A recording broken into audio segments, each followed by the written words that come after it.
Hello everyone, my name is Chetan Kumar. I'm a senior data analyst and I have over 8 years of experience working as a data analyst. So today we are going to learn about histogram.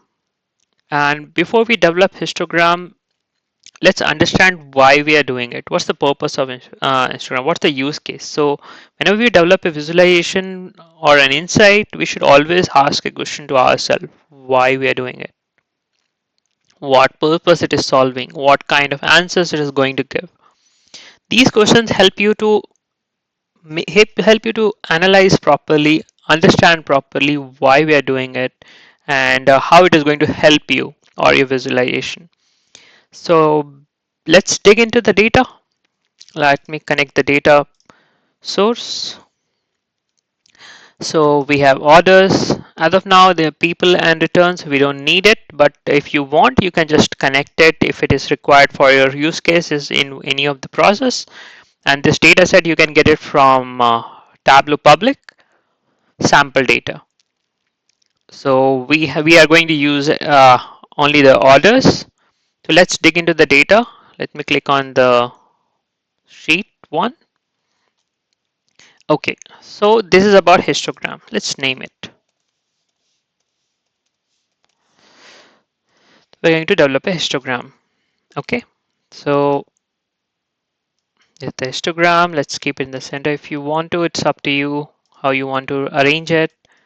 You want to fill the background. That's completely what how you want to show or view it.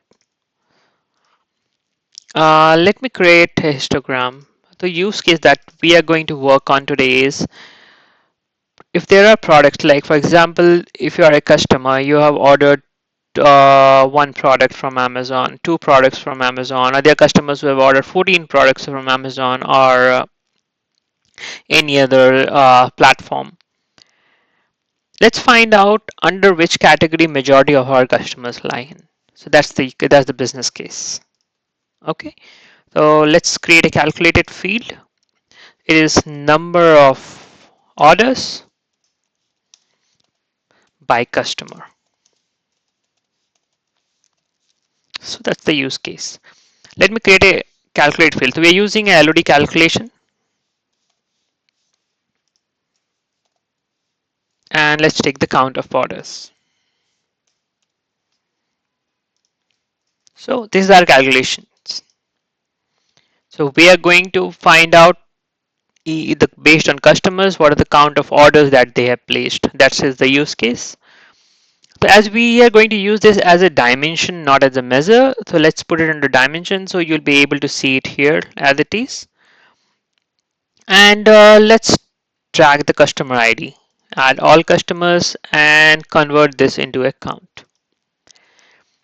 And press control and put this to the label. And if you want, you can even put this and put it under colors. You can change the color range so it gives a better idea. So if you want to put it at steps, however you want to look into the data, you can make it as you wish or as you prefer your point of view to look into the colors. For example, if I am going to look, let me put it the normal way, red and green. So this gives a clear picture of least amount of orders placed by each customers under each category and the highest amount. So as you can see, highest amount lies between 9 to 20, right? But if you see the top three, these are the top three. So it's even in the center. So it's 13 to 15 range. So there are almost like 14 orders that was placed by 770 customers. Second highest 663, 13 orders, and 630, 15 orders. But as you can see, within this range, you have the maximum number of orders that was placed. That comes up to 5,752 customers. Sorry, no, it's little more than that. It's 6,598. So this is a use case that explains about how you can find out under what are the maximum number of orders that is placed by customers. This is a beautiful use case. To understand histogram, you can use it based on your requirement and based on the scenario that you're looking for. But this is a good use case to understand how histogram works. Thank you for today. Looking forward in the next session.